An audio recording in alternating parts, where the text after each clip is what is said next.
ایک انسان جب شعور کی آنکھ کھولتا ہے، جب وہ انٹلیکچولی میچور ہو جاتا ہے، ذہنی طور پر بالغ ہو جاتا ہے، تو کچھ سوالات ہیں کہ جن پر اسے غور کرنا چاہیے۔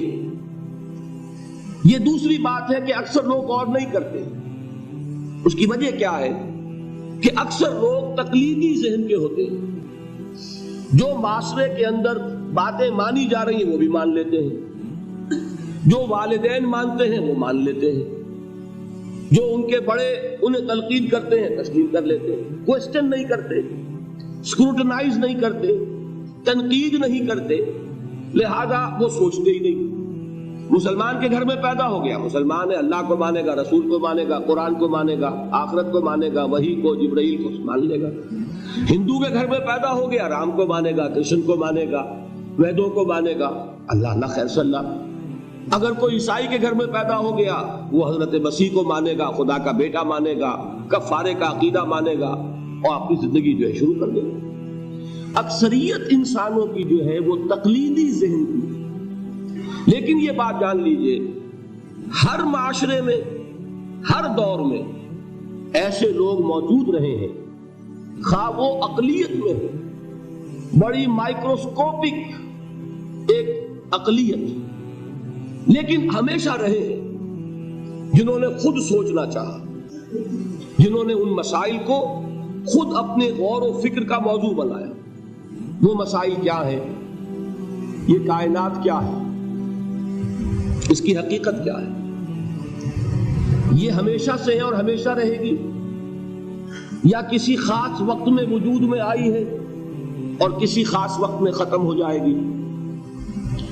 اگر کسی خاص وقت میں وجود میں آئی ہے تو آیا از خود وجود میں آئی ہے یا کسی نے پیدا کیا ہے؟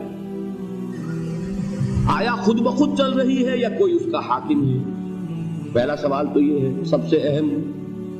دوسرا سوال یہ کہ میں کون ہوں، کہاں سے آیا ہوں؟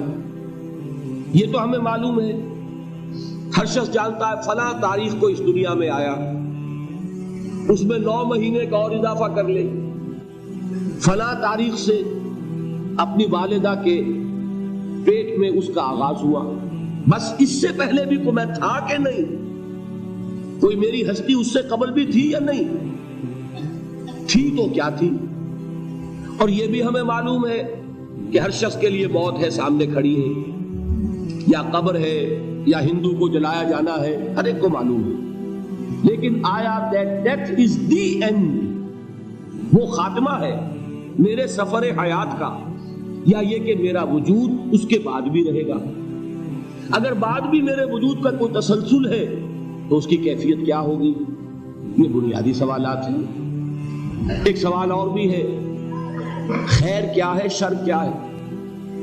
آیا خیر اور شر کی اقدار مستقل ہیں یا بدلتی رہتی ہیں؟ ان کے لیے کون سی چیز ہے جو فیصلہ کن ہوگی، جو طے کرے کہ یہ خیر ہے یہ شر ہے؟ یہ بنیادی مسئلہ ہے۔ بنیادی مسئلہ ایک اور بھی ہے کہ انسانی علم کی حقیقت کیا ہے۔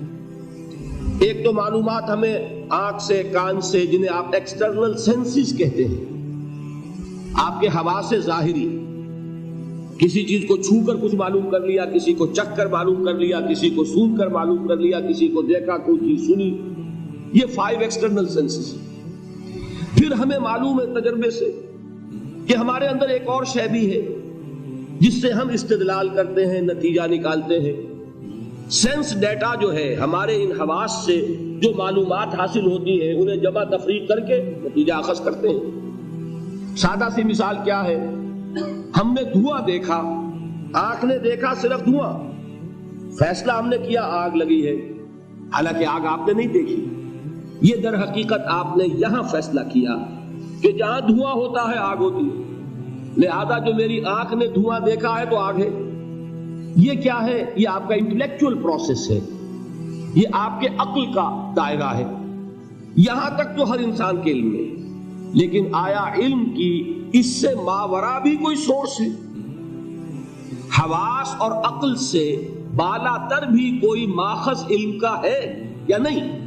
اگر ہے تو کیا ہے؟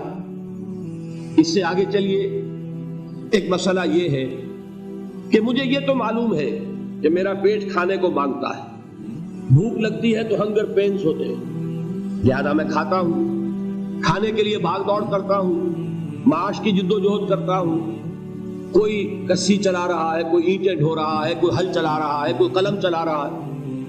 اسی طرح یہ معلوم ہے میرے اندر سیکشول ارج ہے جس کی بنا پر میں نے شادی کی ہے، گھر گرہستی کا بوجھ اٹھایا ہے، لیکن یہ کہ کیا یہی ہے صرف انسٹنکٹس؟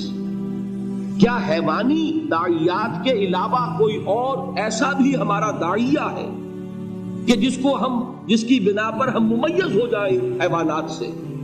بھوک تو حیوان کو بھی لگتی ہے، سیکشول ارج اس میں بھی ہے، کوئی رین بسیرا اسے بھی چاہیے، لومڑی کو بھٹ چاہیے، پرندے کو گھونسلہ چاہیے۔ اگر تو یہی تک ہے ہمارے محرکات عمل تو ہمارے اور حیوان کے درمیان کوئی فرق نہیں، لیکن اگر اس کے علاوہ بھی کوئی محرک عمل ہمارا ہے جو ہمیں حیوان سے ممیز کرتا ہو تو وہ کیا ہے؟ اب یہ بیسک کوسچنز ہیں، اور میں آپ کو یہ بتاؤں جن حضرات نے فلسفے کا مطالعہ کیا ہے وہ تو میری بات کو سمجھ بھی رہے ہیں اور جان رہے ہیں کہ میں نے جو گروپ کیا ہے کوسچنز کو، یہ فلسفے کی مختلف شاخیں ہیں۔ ایک زمانے میں فلسفہ ایک علم تھا، آج فلسفے کی برانچز ہو چکی ہیں۔ ایک میٹا فزکس ہے، میٹا فزکس طے کرتی ہے کائنات کی حقیقت کو۔ ایک ایتھکس ہے جو خیر اور شر اور اخلاقیات سے بحث کرتی ہے۔ ایک ایپسٹمولوجی ہے، علم کی حقیقت کے بارے میں بحث کرتی ہے۔ ایک سائیکالوجی ہے، نفس انسانی، اس کے داعیات، محرکات عمل کیا ہیں، وہ اس سے بحث کرتی ہے۔ یہ تمام برانچز ہیں فلسفی کی۔ یہ سارے کوسچن جو ہیں اب ان کو جان لیجئے، دنیا میں ہمیشہ جو بات میں نے پہلے کہی تھی، ایسے لوگ موجود رہے ہیں کہ انہوں نے جس معاشرے میں آنکھ کھولی، انہوں نے ان سوالوں کے جو جوابات اس معاشرے میں تسلیم کیے جاتے تھے انہیں تقلیدی ذہن کے ساتھ تسلیم نہیں کیا، بلکہ غور و فکر، سوچ بچار۔ They wanted to know the truth for themselves۔ ہمیں خود معلوم ہونا چاہیے حقیقت کیا ہے۔ میں کیسے مان لوں؟ یہ کہہ رہا ہے کائنات خود بخود بن گئی، فلاں کہہ رہا ہے نہیں کائنات کا پیدا کرنے والا ایک خدا ہے، تیسرا کہتا ہے 100 خدا ہے، چوتھا کہتا کوئی خدا خدا نہیں ہے۔ تو میں کیسے مانوں، کس کی بات مانوں؟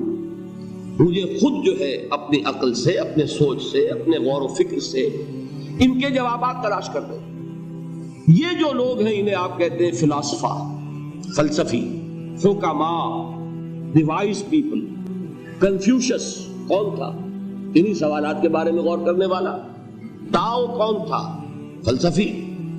گوتم بدھ کی مثال میں کل دے چکا ہوں کہ آپ کو معلوم ہے کہ اس کے اندر سرچ فار ٹروتھ، حقیقت کی تلاش کا داعیہ کتنا شدید ہوا۔ 30 برس کی عمر، پرائم آف دی یوتھ، ایک انسان کی جوانی کا یوں سمجھیے کہ وہ زور کا اور شدت کا دور ہے۔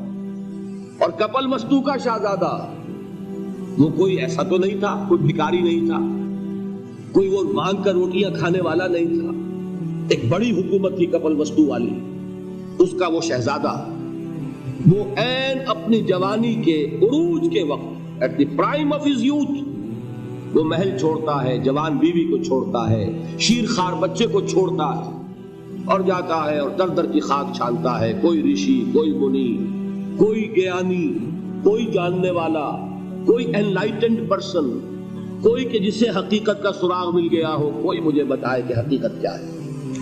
یہ میں نہیں کہتا کہ اسے کیا ملا کیا نہیں ملا، اور جو کچھ آج گوتم بدھ کی طرف منسوب کیا جا رہا ہے وہ صحیح نسبت ہے اس کی یا غلط ہے۔ میں صرف مثال دے رہا ہوں کہ آپ سوچئے کہ یہ urge, the search for truth, the search for real knowledge, وہ کتنی شدید ہے کہ جب پیدا ہو جاتی ہے انسان کے اندر تو اسے کسی چیز سے کوئی دلچسپی نہیں رہتی۔